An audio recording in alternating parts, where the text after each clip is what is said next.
ନିଅ ମାଣ୍ଡିଆ ଲସି ପିଇକି କୁହ କେମିତି ଲାଗୁଛି? टेस्ट ପୁରା ବାଲିଯାତ୍ରା ଭଳିଆ। फुल टेस्ट अच्छी।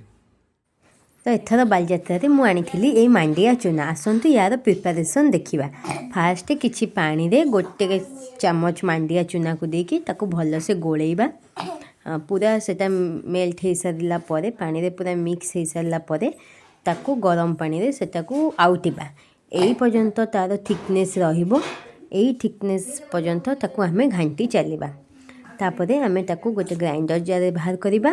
ଆଉ ସେଥିରେ 2 ଚାମଚ ଗୁଡ଼ ଆଉ 2 ଚାମଚ ଦହି ଦେଇକି ତାକୁ ଆମେ ଗ୍ରାଇଣ୍ଡିଙ୍ଗ କରିବା।